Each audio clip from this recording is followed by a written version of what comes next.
Well, good afternoon, good morning. Alex has kindly taken some time out of his day to be with us today. This is Alex Nuttall, who is currently running for mayor, and we thought we'd ask him a few tough questions and see how he does, which I'm sure he's going to do just fine. But so, Alex, talking about people moving in and moving out of Barrie. I mean, as a real estate agent here, we see a lot of people moving in, and we've moved a fair number of people out.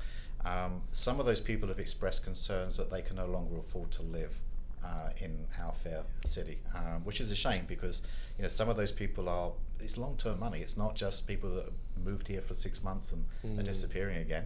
Have you experienced this from your side of the chair? Yeah, the door, we hear a lot of it. We hear about the two brackets, right? You've got the bracket who's trying to get into home ownership for the first time, and now they're able to afford rent and afford a mortgage, but they can't get ahead to get the down payment large enough to get into housing. And then the other one that's truly very sad to me is folks who can no longer afford to live in Barrie and lived here forever. They've contributed to our local economy. They've contributed to our city through taxation for many years. And when they go for the downsize, they can't afford the downsize. Okay. Right? Yeah. And so now they're looking into other places and moving out of the place that they call home. And so when I look at the city of Barrie and I say, what I want to see, what do I want to see for my children? Like, I want to see my children have a place where they can grow up, where they can get schooled, where they can choose to live, where they can have a job, and where they can retire. And I think today it's broken and we're not able to actually do at least 2 out of 5 of those things. Yeah, I mean, it's a true thing. I'm 58, so I'm aging as well, but as you age, you shouldn't assume that you can get a mortgage just because you have one. And with the price of housing having gone up a lot, obviously, and right now it's coming down again, which truthfully should never have been as high as it was. But it's challenging for people to kind of almost move sideways.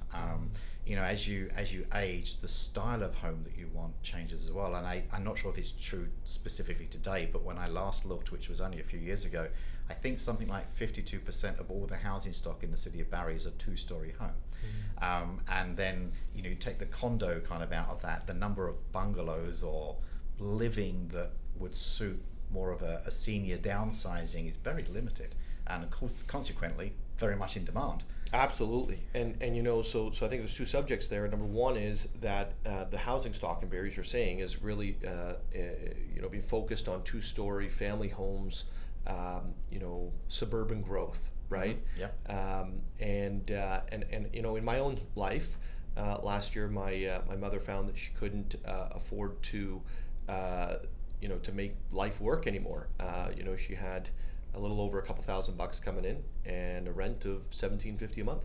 Right. And so obviously she's in a great position because she's got 3 children who've been able to help her. Not everyone has that.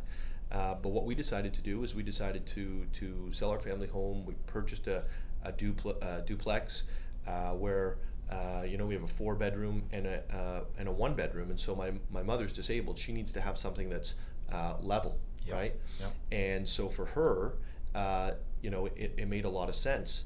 But when you try to find something right now in a 1-bedroom, a basement apartment's like $1,800 or $1,850. It sure is crazy. And so if you wanted something in an apartment building now, I'm guessing it's over $2,000, right? And it's just not affordable, and it's very sad. And I think the city's contributed to that in some cases, in the sense that if you look at our operating budget, I'm not talking about fixing the roads or building any new infrastructure, just keeping the lights on, paying our staff, and providing the services. We've gone in the last 8 years, gone from $113 million in the operating budget from taxation to $172 million, a 53% increase. And the cost per person is now at $1,101 per person in the city of Barrie per year, and it was at $753. So you look at that and you go, like, these are real costs that people are actually feeling. Yeah. And it's making life unaffordable. Yeah, no, it really is. And of course, inflation this year in particular seems to be out of control everywhere as well. Absolutely. Yeah. I mean, the price of, no one can be avoiding this. The price of groceries and everything else is increasing. I think Barrie is currently ranked number 3 in Canada as the most expensive place to rent. And we see this because you mentioned the rental rates, and you're absolutely spot on. That the rental rates around the north side of the 401 are the same as they are in Barrie, which seems crazy when you think about the proximity to downtown Toronto. So yeah, so Barrie definitely, I mean, we need more housing, more supply, and more density to go and hopefully help that, but the right style of homes as well. Yeah. You know, not just, I mean, family homes are important, more and more families moving here, but we need to look at the senior population as well. Yeah, absolutely. If you look around the city of Barrie, we've known this was happening for years, right? We know that the baby boomer population was going to be moving out of housing into other forms, and I don't think that we've been able to properly prepare. And to be fair, that's not necessarily the city's fault. I think that's the market's fault, right? Yeah, the development community's fault and builders' fault. But as we look forward, I think that what people are feeling right in their pocket right now. You've got, as you said, grocery stores. $13 watermelons. Yeah. It's out of control, right? Gas up at $1.70 on a good day. You've got interest rates. There's lots of folks who are in variable rate mortgages who are feeling the pinch right now. And I think that the one thing the city can control, is how deep we go back into your pocket, and if at all. And I really don't believe that now's the time to jump back into people's pockets. I think that we've got to give people some reprieve from the rising cost to live. Wonderful. So there you have it, Alex's opinion, and of course Alex can't fix everything in one day, but you can get a feeling that there's a fairness at play here, which I think is important as well. So thank you very much, Alex, for coming in again. It's always a pleasure to see you. It really is. Thank you again for having me. Okay. All right.